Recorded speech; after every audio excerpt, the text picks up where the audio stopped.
I'm Peter Doherty. I'm with Princeton University Press. I've been asked to chair the session on Jed Buchwald's books and other collaborations, and I'm honored to do so. By the way, Jed, I'd still be interested in talking with you about that book on Euclid's mistake. I haven't been able to think about anything since you mentioned it last night, and we could get it out fast. Your picture on the cover, or maybe somebody else's. Anyway, I would first like to thank Diana Buchwald for her kind invitation, because it gives me the chance to acknowledge anew the long-standing and richly rewarding relationship between my employer, Princeton University Press, and the history of science community at Caltech, in which both Jed and Diana play such a dynamic part. Indeed, during my years as director of PUP, which were 2005 through 2017, when I worked so closely with Diana in her leadership role at the Einstein Papers Project and with Jed as a Princeton author, my mental map of the PUP world would extend westward from Princeton to Caltech, just as it did eastward to our European office in Oxfordshire. And it was in our collaboration with our colleagues at Caltech and their extended network that we produced some of the world's most important scholarly publications. This is a relationship that we're happy to continue under the current director, my colleague Christy Henry, herself an accomplished science editor who joined us from the University of Chicago Press in 2017. Christy is dedicated to keeping alive the publication of excellent books in the history of science for the next generation of scholars and students. But this session is specifically about Jed and his books and other collaborations, so I'd like to turn first to his books. Jed Buchwald is author, co-author, editor, or co-editor of a dozen books, including 2 books published by Princeton and a new one on the way, and is editor of 4 book series in cooperation with Springer Verlag and the MIT Press, 2 very lucky publishers. And while his contributions as an author or co-author of his own books are paramount, especially those books published by Princeton, it is his role as a series editor that personally touched my publishing heart when I met him and got to know him. Truly excellent series editors are rare, but the field-defining influence they exercise is often profound. I discovered this influence in my first job as an acquisitions editor. It was in June of 1979 when I first met the series editor of my then new list, the sociology list, at Harcourt Brace Yovanovitch. That series editor was Robert K. Merton. I learned quickly that having Robert Merton as a series editor was a little like having Louis XIV as a series editor. Having just turned 30 and in my initial editorial job, I assumed that all series editors were like Bob, but soon realized how exceptional he was and just how lucky I was to have learned from him. One thing I discovered was that Bob Merton saw his editorial role at Harcourt and also at the Free Press, where I would work later in my career, as a strategic opportunity for shaping the field of sociology, which he did for a generation. Since then, I've had only one other equally satisfying series editor relationship, and that was with the economist Joel Mokyr. Joel worked with us at Princeton University Press to build an unrivaled series of books in economic history, and with equally far-reaching influence. What went for Bob Merton and Joel Mokyr goes exponentially for Jed, who is not only a series editor, but a serial series editor, collaborating with his authors, many of whom are here to honor him this weekend, in his 4 series to strategically direct the course of the field of the history of science. My guess is that if you wanted a snapshot of the best contemporary history of science scholarship, you could do a lot worse than just taking a picture of Jed's collective series. This kind of achievement requires not only knowledge and excellent taste, but a large dose of the artistry of collaboration. The power of this art can be sampled in the books in Jed's series and in the honor and affection expressed for him by his authors here. But an even larger measure of the collaborator's art reveals itself in the co-authorship of his own books. And it is on this note that I would like to introduce our panelists, Diane Greco-Josefowicz and Moti Feingold, the co-authors of Jed's Princeton books, to tell us about their collaborations with Jed. Diane Greco-Josefowicz is co-author with Jed Buchwald of The Zodiac of Paris, How an Improbable Controversy over an Ancient Egyptian Artifact Provoked a Modern Debate Between Religion and Science, published by PUP in 2010. Diane holds a PhD in the history of science from MIT. She and Jed are now collaborating on a new book for us on the history of hieroglyphics decipherment. Mordecai Feingold is professor of history here at Caltech and is co-author with Jed of the 2012 Princeton publication, Newton and the Origins of Civilization. We will hear from Diane first, then from Moti. Thank you. Okay, I got a lot of technology around me. I'm going to move slow. All right, so let's see.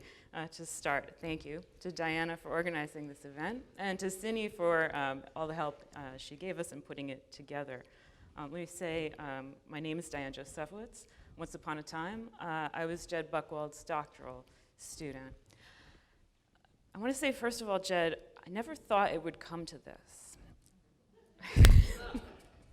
So if you told me the first time I came to your office that I'd be standing here 25 years later delivering some kind of address to mark the occasion of your 70th birthday, I wouldn't have believed you.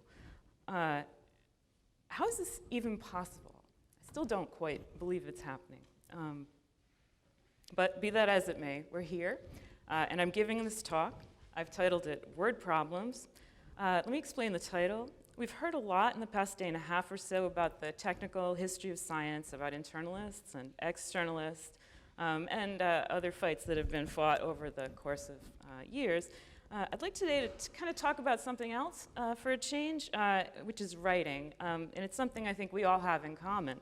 We have word problems in common, specifically, and I think regardless of where you stand on the fights that have really defined our field in the last 2.5 decades and even longer, we all do this writing. We all write, and I wish we talked more about it. So this is my intervention into that wish, anyway. Okay, so over the past 25 years, what have Jed and I been doing? Well, in the last 10 or so, we've been writing some books together, and here they are. So the first on the left is Princeton's, this is the beautiful cover that Princeton put together for our first book, The Zodiac of Paris, published in 2010, on the fortunes of an ancient Egyptian temple ceiling brought to Paris in 1822, where it started a huge fight between scientists and religious conservatives.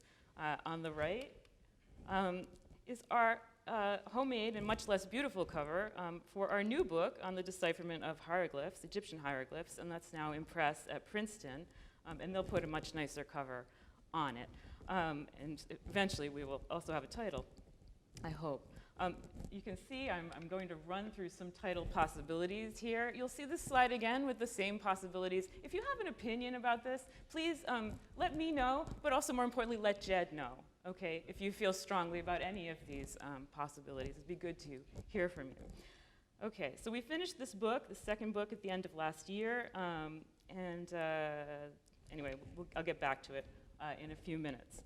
Let's see.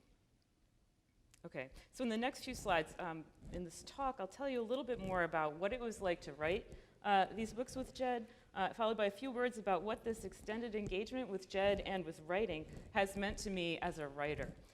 Okay, so The Zodiac of Paris. Writing this book, I can say, was fast, relatively fast, as academic books go, and mostly fun. We had the benefit of an obscure topic on which there was virtually no secondary material, which made our preparation to write very easy. Our research included a trip to Paris for me, in which I visited the Archives Nationales, where I found the original manuscript of a vaudeville play that came out during the Zodiac controversies, and it was complete with the censor's marks. It was about the Zodiac of Paris, and it was complete with the censor's marks, which had been seen by no one, as far as I could tell, but the censor and the play's authors since 1822. So that experience was pretty powerful. It was like opening a window right up in the middle of Restoration France and feeling that oppressive wind just blow through the air. It was astonishing. In addition to that, our most important primary sources had been conveniently collected and bound by a participant in the Zodiac controversies, and Jed had discovered this bound volume in a Paris bookstall, which made the whole thing seem like kismet. We were meant to write this book. No one else had found that bound volume. So that feeling was very propulsive, and the book took a mere 4 years to write. And at the same time, that was all pretty exhausting, and by the end of it, I thought, I will never write another book with another person again. And it's not personal. It's just, oh my God, collaboration is hard work. Well, famous last words. About a year after the Zodiac of Paris was published, Jed somehow I'm screwing this up, talked me into starting another book on the decipherment of Egyptian hieroglyphs. And this time I remember being in his office and having this conversation, and I was like the proverbial frog in a pot of water.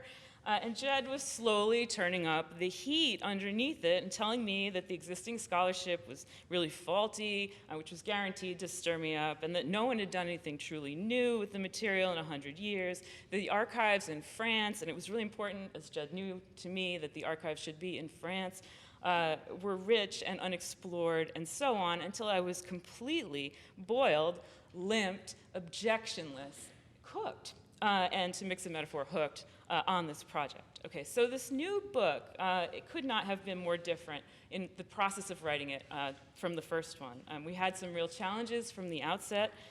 First of all, the story is familiar, and so are the protagonists, Thomas Young in England and Jean-François Champollion in France. Could we really say anything new?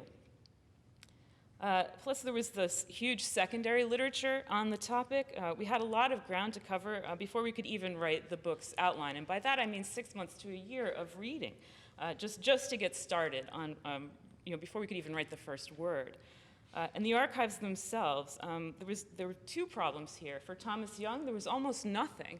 Although after we did some digging, we found some new and exciting things, which we'll talk about in the book. I won't talk about that today. I want to save some surprises for you. But as for Champollion, his archives are split between Paris and Grenoble, necessitating visits to both, which is really quite a hardship. They're enormous, they're not very well organized or indexed, and the Grenoble material, some of it, is currently undergoing digitization, and so it wasn't even available. So we had a complicated problems with our primary sources as well. So long story short, after many years, we finally finished this book, and I hope you'll be able to find it at your local independent bookstore sometime late next year, or more likely, I think, or late this year, early next year. Okay, so next slide.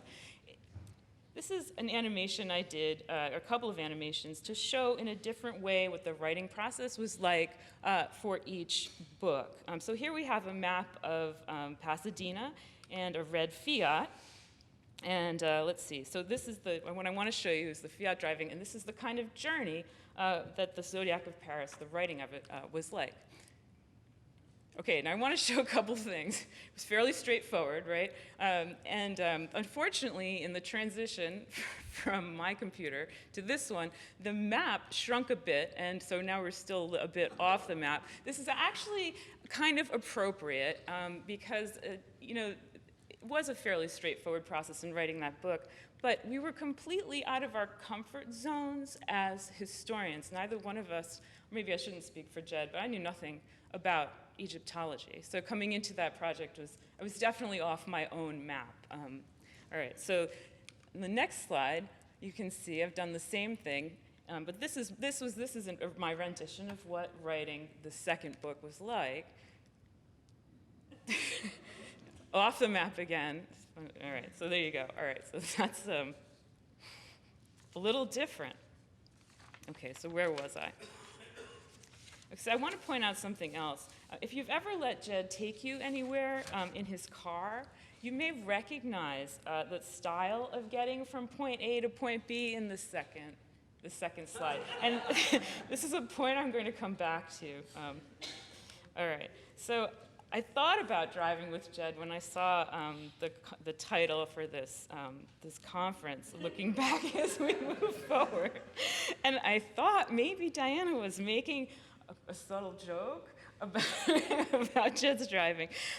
Maybe not, but what I take from this is that I think Jed doesn't always share your sense of direction, and this has had implications for the writing. This has implications, I think, for the writing of history, which I'll get to in a moment.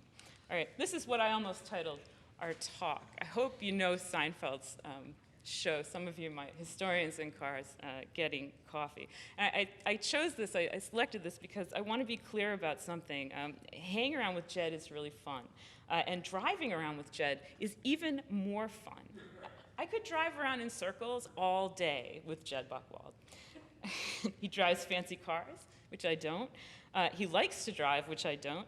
Although I don't mind if someone else is doing the driving. And it's just like on Jerry Seinfeld's show. It is so much fun. Okay. And it's not so much that we're getting coffee all the time. Often we're going out to eat a lot, which is also extremely fun because Jed knows all the best places to go. And I should also be honest, he also buys, which I find really endearing.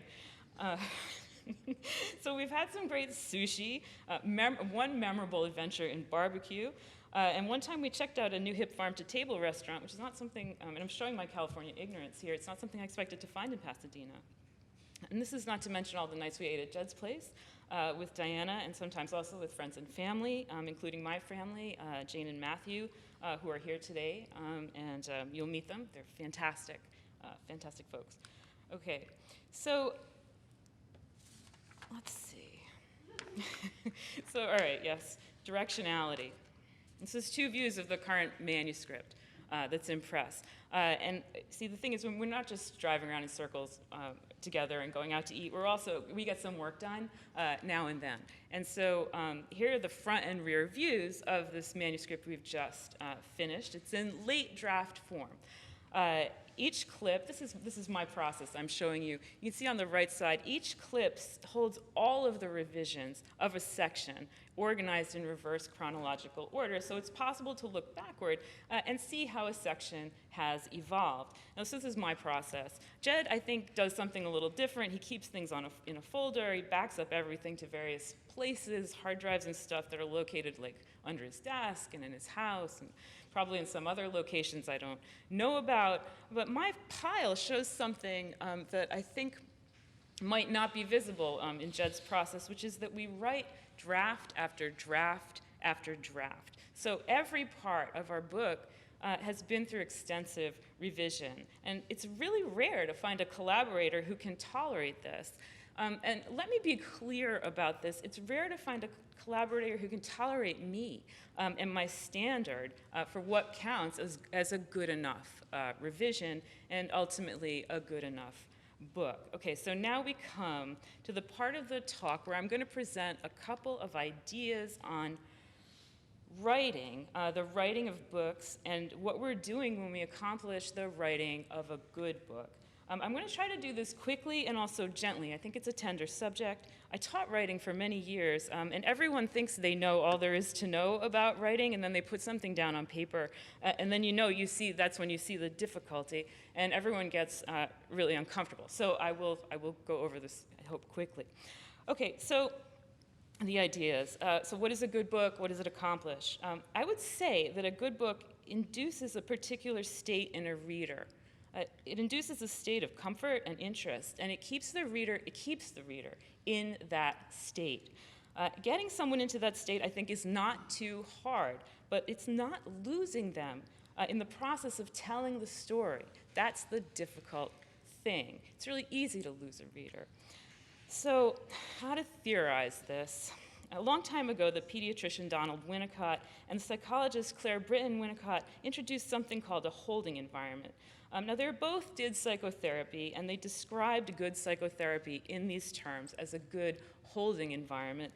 And they said that a happy childhood also happened in such an environment. It's not a concrete, real thing, this holding environment, but it's a feeling of being taken care of and understood, while also feeling free to explore, right, and have ideas and thoughts of your own. So my big idea today is that a good book creates this holding environment for the reader who, in reading, quotes to herself a state of childhood, a state of feeling understood, and while also feeling free to explore. Okay. I had a feeling I would do that. Okay, so creating and sustaining this experience is easier said than done. The novelist and teacher of writing John Gardner famously told his students that their most important task was to create and sustain something that was similar to this holding environment that I've just described. It was what he called the fictive dream. He was talking about the writing of novels, but I think his words apply equally well to history. And what he wrote was that the fictive dream springs up fully alive. The writer forgets the words she has written on the page and sees instead her characters moving around their rooms, hunting through cupboards, glancing irritably through their mail, setting mousetraps, loading pistols. The dream is as alive and as compelling as one's dreams at night. Now, crucially, Gardner saw this as a state in which the writer put the words down. But the writer is also a reader, the first reader of her own work. So she needs to evoke this dream for herself and push it forward before she can offer it to others. So Gardner continued, when the writer writes down on paper what she has imagined, the words, however inadequate, do not distract her mind from the fictive dream, but provide her with a fix on it, so that when the dream flags, she can reread what's written and find the dream starting up again. This and nothing else is the desperately sought and tragically fragile writer's process, right? She writes it all down in the best, most accurate words she can find, understanding that even as she writes, she may have to find better words later. And a change in the words may mean a sharpening or deepening of the vision, the fictive dream, or vision becoming more and more lucid until reality, by comparison, seems cold and tedious and dead. Okay, so Gardner set a high standard. What you have here, what you're seeing here is the writer Jenny Allen's diagram of how she tells a story. Gardner's standard is a high standard because we don't naturally tell stories in that way. We tell stories in a way that is a little bit more like what Jenny Allen is describing here. It's a little misleading because I think her storytelling is actually more organized than this, but it's also a good picture, I think, of how most of us natively tell stories. We digress, we backtrack, we skip things, and we have to go back. We fail to get to the point. And so the thing to notice here is that it looks an awful lot like a first draft. You might also notice that it looks a bit like driving around Pasadena with Jed. All right. Now this is the nitty-gritty. Most writing is rewriting, and getting it right is really hard. So this slide shows you 3 pages from the enormous draft that is in process, and these are 3 pages of writing that Jed and I had worked on together. And this is it's not a late revision, but it's getting there, and it shows my my marks right on this revision. As it's going on. And so let me say a few things about this. The yellow highlighter marks places where, on my first read through the document, I feel that the paragraph has come to a point. It's a center of gravity for that paragraph. The red marker records impressions, more specific impressions on that first reading. Marks in black and blue pen come later. I'll make them as I'm making the revision. I'm still continuing to make marks on that first draft. Something interesting that I want to point out, if I can get this thing to work. Okay, so in a couple of places on this manuscript, you can see that there are paragraphs with several centers of gravity. This is the writing lesson part of this talk. And if you look closely, you can see that sometimes those centers of gravity are sinking to the bottom of the paragraph. You want to kind of push those up. But the other thing to be aware of is that when you have a paragraph with several centers of gravity, it might be that you're making one point and repeating yourself, right? And so you can get rid of one of those. Or you're making 2 points in a single paragraph. You might think about breaking the paragraph. Okay, so the bottom line here, that's the end of the writing lesson, is that there's too much here and it's not very well organized. This process of revision can be frustrating, and I don't have any point here to say except to point out some of my own more unconventional editorial remarks. MEGO, my eyes glaze over. And FML, I think, needs no explanation. I told you, it's frustrating, it requires some patience.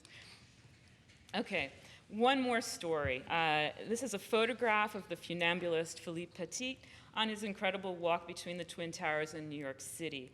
He stepped out on that wire on a windy morning in 1974. The coup, as he called it, involved nearly 100 people and 6 or 7 years of preparation. It really was a group effort, a long-term group effort.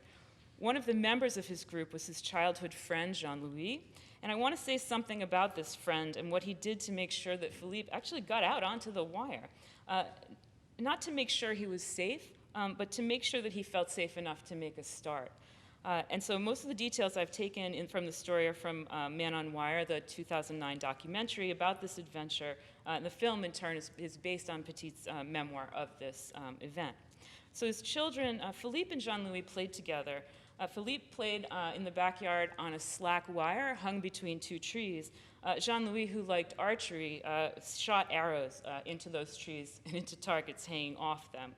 There's a lot of trust between these 2 guys. And so now in 1974, when it came time to unfold this coup, there was one big problem, and that was how to stretch a 200-foot steel cable across the 140-foot gap between the Twin Towers, and to do this nearly 1,400 feet in the air. Okay. Well, Jean-Louis had a simple solution. He stood at the top of one tower and he shot an arrow carrying a line across the void, and someone at the top of the other tower pulled that line across. It was attached to more line, heavier line, that got progressively heavier, and in this way, pulling and pulling, they managed to get that huge, heavy cable across the gap. Now, this is an incredible story for many reasons, but what I want to underline is that Jean-Louis, in shooting that arrow, quoted for Philippe Petit a state of childhood. He made saving that problem something like an afternoon spent with a friend in the backyard doing what they like to do together. Not only did he solve the problem of getting the wire across, but I would venture to guess that he made Philippe comfortable in the way that friends do. In other words, he created a holding environment in which Petit could feel safe enough to step out across a void. He was able to quote to himself a state of childhood. Now, working with Jed is a little like this. Sometimes I'm the one taking the step out into the void. I'm the one sending the very first draft right to Jed. Sometimes he's the one sending the first draft to me and stepping out into the air. I want to make one more point about this, is that the point is this, that once the books are done, in the final analysis, it's our readers who take that step into the void. And we owe them something. We need to sustain and reward that trust. Okay. This is my penultimate slide. It's about one of my favorite books. If you don't know it, Waterland is a novel published in 1983, and it's about a lot of things. It's about time, memory, mourning, loss, and grief. At the center of the story is a man by the name of Tom Crick. Crick he's living in the fen country of East Anglia, and he's a history teacher. And here's what he says about that. What is a history teacher? He's someone who teaches mistakes. While others say, here's how to do it, he says, and here's what goes wrong. While others tell you this is the way, the path, he says, and here are a few bungles, botches, blunders, and fiascos. I would call this a pretty good description of teaching generally. Okay. Now, apart from teaching, Tom Crick has a lot of problems, and he thinks about them in terms of history. This helps him sometimes, and sometimes it doesn't. As a historian, he's suspicious of progress, of narratives that proceed smoothly from point A to point B. And I have complicated feelings about Tom Crick because I like narratives that actually do proceed smoothly from point A to point B, that create and preserve a holding environment in the way that I've just discussed. But as I wrote up this talk, I found myself unable to avoid circularities of every sort. And I began to think that maybe circularities, too, demanded some kind of acknowledgement. So I want to give you Tom's voice here as a kind of counterpoint to my own. he has examples from history of how things don't always proceed smoothly from point A to point B. He says, in July 1940, Hitler contemplates, as in 1805, Napoleon contemplated the invasion of England, only to put it off and go marching into Russia, just as Napoleon once did. Now, who says history doesn't go in circles? The second point I want to bring out is his view of progress. He doesn't say that it doesn't exist, but he wants to propose a different model. He says it's progress if you can stop the world slipping away. Now remember, he lives on the fens, right? He says it's progress if you can stop the world slipping away. My humble model for progress is the reclamation of land, which is repeatedly, never-endingly retrieving what is lost. I like this. But what I like better is the idea that there might be other models for getting from point A to point B than just that straight line that I also like so much. And these other ways of doing it might not be quite the same thing as going in circles, but they might sometimes look that way. So my model for progress, as you've probably guessed, is revision, seeing it over and over and over again, and having many opportunities to see it differently. And thank you, Jed, for all the opportunities you've given me to do this. Okay, so this is my final slide. This is my daughter, Jane, who graciously consented to allow me to use the slide, both her image and the quote that she had, which is her opinion on what it is we are doing today. If you look closely, you'll see she's holding a book that we all know very well. Right. I like this image because it suggests, again, a way in which the past slips into the future. What we have here, if we take the personal out of it, is a young person with a beloved book in her hands. Surely, this is something for all of us to look forward to. Thank you.